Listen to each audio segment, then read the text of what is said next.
Bonjour à tous, aujourd'hui je vous propose une vidéo sur la notion d'équation différentielle et le lien avec la transformée de Laplace. Donc nous allons travailler plutôt sur une équation différentielle de premier ordre sans second membre, hein. Alors j'ai choisi l'équation différentielle 6y' plus 4y égale 0.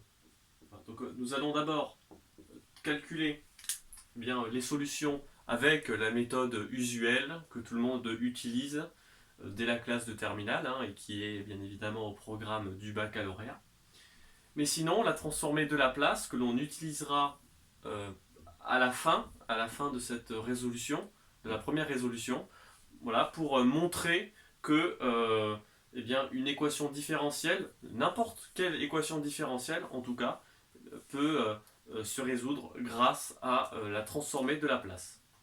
Donc en général, on l'utilise pour des équations différentielles assez compliquées, voilà, où on n'a pas de formule particulière, mais là, c'est un exemple très classique, voilà, juste pour vous montrer, voilà, comme je dis, donc, que la transformée de Laplace permet également de résoudre une équation différentielle.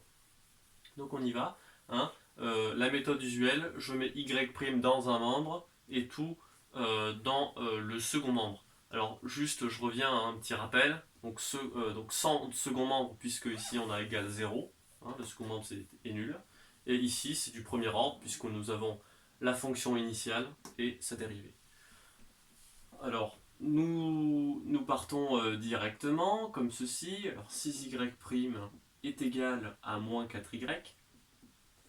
Là, et c'est équivaut à y' est égal à moins 4 sixièmes de y, donc moins 2 tiers de y.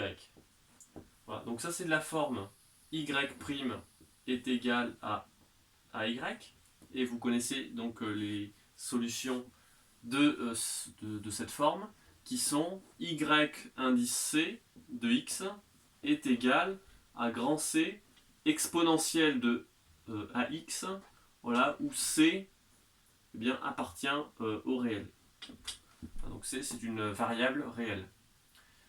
Alors, nous n'avons plus qu'à remplacer, hein, en disant que ici, y indice c de x est égal à une certaine variable réelle multipliée par l'exponentielle. Donc le a ici, c'est moins 2 tiers. Je remplace. Et le x ne change pas. Voilà donc les solutions générales de cette équation différentielle de premier ordre sans second membre. Hein, donc ici, on n'a pas de condition initiale, parce que souvent sur YouTube, on retrouve des vidéos où nous avons des conditions initiales.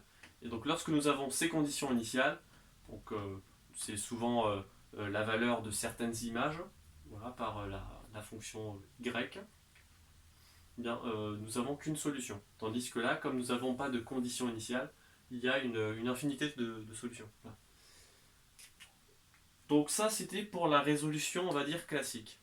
Maintenant, nous allons nous intéresser à la transformée de Laplace, et vous verrez que nous obtiendrons la même solution à la fin. C'est vraiment le but de cette vidéo, sur un exemple classique. Je peux effacer, et je vais tout de suite écrire la définition de la transformée de Laplace, en apportant quelques informations. Donc on appelle le Laplace entre crochets, ensuite, de la fonction f de t. Donc c'est une certaine fonction. Elle peut être associée également à une fonction de temps, mais c'est une fonction a priori, quelconque.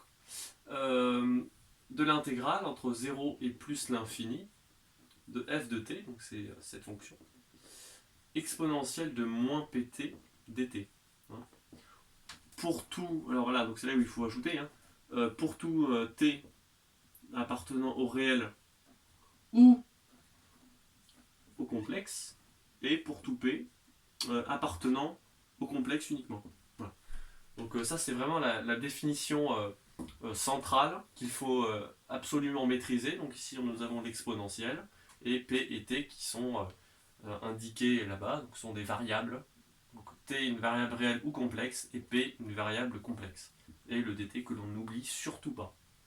Donc c'est entre 0 et plus l'infini l'intégrale. Ensuite, nous avons quelques propriétés qu'il faudra utiliser pour la suite, notamment le Laplace de la fonction dérivée, donc que l'on peut noter f' de t. Ça, c'est égal. Alors, c'est égal à quoi? C'est égal à p. Hein, donc ça, on n'oublie pas. Le p qui est ici, c'est le même qui est là. Hein, p, Laplace de f de t moins f de 0. Voilà, donc ça, c'est une définition cœur, une définition importante à connaître, et donc que nous utiliserons tout à l'heure pour... en fait, vous verrez, mais ce sera très très utile pour la suite du raisonnement. Donc on y va. Nous allons remplacer le y' par le Laplace de y' et y par Laplace de y. Voilà. Donc vous voyez ce que ça va donner. Ça va donner, donc ça équivaut à 6 Laplace de y', hein, c'est-à-dire y', plus 4 Laplace de y égale 0. Bon, mais ensuite, on va tout de suite remplacer le Laplace de y' par p Laplace de y moins y de 0. Donc y de 0, on ne le connaît pas, mais on va quand même l'écrire. Et ensuite, on écrira plus 4 Laplace de y égale 0, ça ne change pas. Donc on y va. 6 facteur de p Laplace de y moins y de 0, fermez la parenthèse, plus... ouais, je vais mettre ici. Hein. Et c'est en ligne, sinon, plus 4 Laplace de y égale 0. Voilà. Donc ça, ensuite, nous allons distribuer. Hein, pourquoi? Parce que, en fait, en utilisant la transformée de Laplace, ça va nous permettre en quelque sorte de simplifier cette équation différentielle en une autre équation où l'on peut appliquer certaines règles algébriques que l'on utilise dès la 6e et la 5e. Donc là, on va distribuer le 6 dans ce facteur. Donc on y va. Ça nous donne 6p Laplace de y moins 6y de 0 plus 4 Laplace de y égale à 0. Ensuite, qu'est-ce qu'on doit faire? Eh bien, on doit tout simplement mettre le Laplace de y en facteur.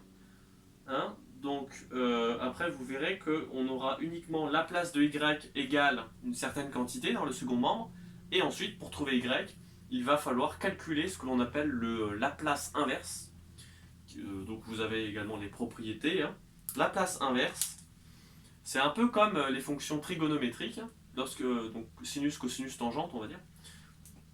Très classique que l'on aborde dès la 3e. Et donc quand vous voulez calculer un angle, où vous avez, admettons, une variable qui est dans la fonction trigonométrique, je ne sais pas moi, sinus de x est égal à un quotient ou une certaine quantité, et bien pour calculer cette variable, cet angle même, vous devez appliquer, eh bien, x est égal à, admettons, sinus moins 1 de cette quantité.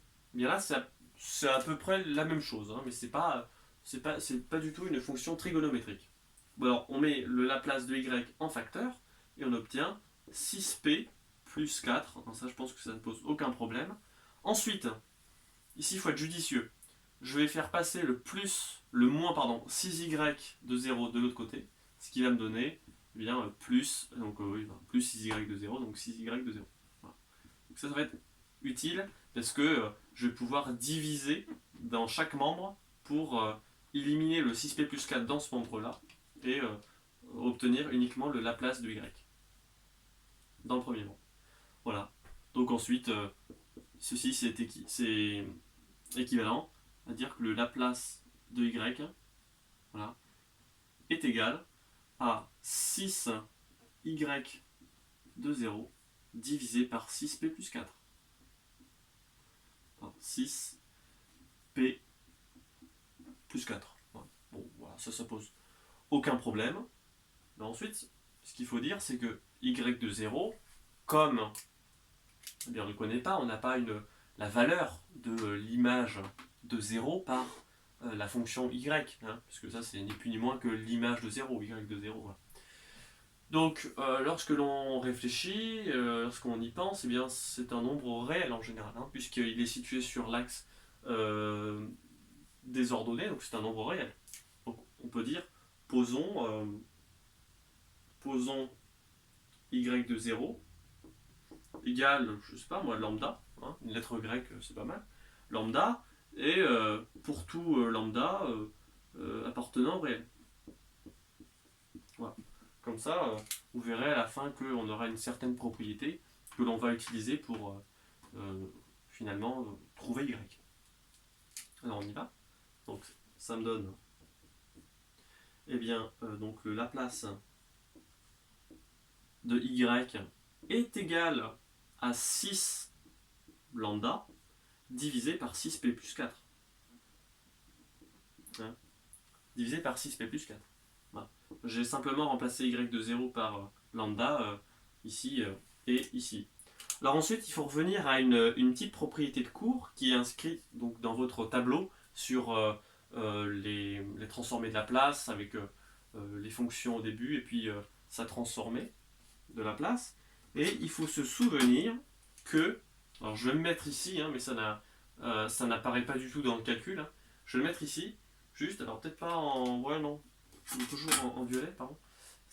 Il faut se souvenir que le Laplace de la fonction exponentielle de a t, c'est égal à 1 sur p moins a. D'accord?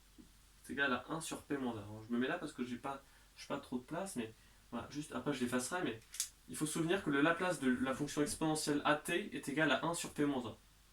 Donc ici, si vous remplacez f de t par exponentielle de at, vous retomberez, je vous laisse faire le calcul, vous retombez là-dessus. Parce que ça sert à ça. Alors ici, il faut être judicieux. Donc pour retrouver notre fameux c exposant eh bien, moins 2 tiers, je crois, de x. Alors qu'est-ce qu'il faut faire? Alors, on va être judicieux. Hein. On va tout simplement écrire égal et on va factoriser par 6 au numérateur et au dénominateur. Donc déjà, là-haut, on a forcément 6 lambda, je ne peux pas faire plus. Et au dénominateur, j'ai 6 facteurs de p plus 4 sixièmes. Voilà. Donc ensuite, qu'est-ce que je fais? Eh bien, je vais barrer les 6, puisque 6 sur 6, ça fait 1. Et il me reste, alors pour y voir un peu plus clair, je réécris lambda sur p plus 4 sixièmes. Voilà. Mais cette expression, elle est égale à lambda divisé par p moins 4 sixièmes. Hein, j'essaie de me rapprocher de cette forme pour ensuite en déduire eh bien, finalement le Laplace moins 1 de la quantité que l'on va obtenir. Bon, là c'est presque fini, puisqu'il faut tout simplement dire que y, comme je vous avais dit, hein, avec les fonctions trigonométriques, y c'est égal à Laplace moins 1, donc inverse, de lambda divisé par p moins 4 sixièmes. Hein, c'est tout simplement ça. Bon, ouais, je crois que là, on voit encore sur le tableau. Et maintenant, il faut se référer à une autre propriété. Donc, parce que ici, c'est une certaine...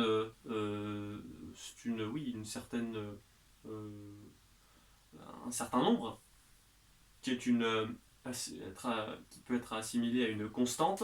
Donc lorsque j'ai une constante qui apparaît dans un Laplace inverse, eh bien je peux le sortir. Donc ça me donne lambda Laplace inverse de finalement 1 sur p moins 4 sixièmes. On mettra par la suite moins 2 tiers. Et ici, lorsque je suis sur cette propriété, mais là ça m'indique quoi? Ça m'indique tout simplement que l'exponentielle de at c'est égal au Laplace inverse de 1 sur p moins a. Et oui, c'est de là qu'il faut ensuite partir. Donc ici, je suis exactement dans cette forme, avec A qui vaut moins 4 sixièmes, donc moins 2 tiers. Et je peux tout simplement remplacer par ce que l'on vient de redécouvrir, hein, on peut le dire. Donc ça me donne lambda de exponentielle. Alors ici, vous voyez que le A, c'est celui qui est là, qui se retrouve dans l'exposant avec le t, donc dans l'exposant de l'exponentielle. Le A ici, c'est moins 4 sixièmes, donc moins 2 tiers. D'accord, moins 2 tiers. Et ensuite, eh bien, voilà, c'est fini. Alors, on a bien évidemment le t, mais le t, c'est, comme je vous l'avais dit, c'est un nombre réel ou un complexe qui, c'est exactement la même chose que x dans la première solution que l'on avait. Hein. Grand C multiplié par exponentielle de ax. Donc là, c'est comme si que je mettais x, mais bon, je mets t puisque on avait raisonné sur t. Donc voilà, en fait, au final, finalement, on retombe exactement sur la même solution, donc solution générale, lambda, qui est en réalité grand C que l'on avait précédemment, donc dans la première résolution de cette équation différentielle, l'exponentielle de moins 2 tiers de t. Voilà, alors j'espère vous avoir convaincu que eh bien, nous pouvons résoudre une équation différentielle, voilà, ou plutôt trouver les solutions générales d'une équation différentielle avec la transformée de Laplace. Alors je vous laisse ça ici, hein. Voilà, je l'ai écrit là parce que je n'ai pas d'autre place, et puis si je l'écrivais, j'ai encore la place, mais ça ne se voit pas sur la caméra. Et donc voilà, alors ça c'était très très classique. C'est le premier exemple en général que l'on prend pour trouver les solutions d'une équation différentielle de premier ordre sans second membre. Et voilà, donc j'espère vous avoir convaincu. Juste une petite précision, Pierre-Simon de Laplace était un mathématicien qui a apporté de nouvelles techniques, notamment dans la résolution de problèmes qui intervient dans les circuits RC, donc en physique, donc ce sont des circuits électriques, oui, avec des résistances et des condensateurs. Également, donc, pour résoudre des équations différentielles, n'importe quelle équation différentielle. Et enfin, dans le domaine des probabilités. Voilà. Allez, salut.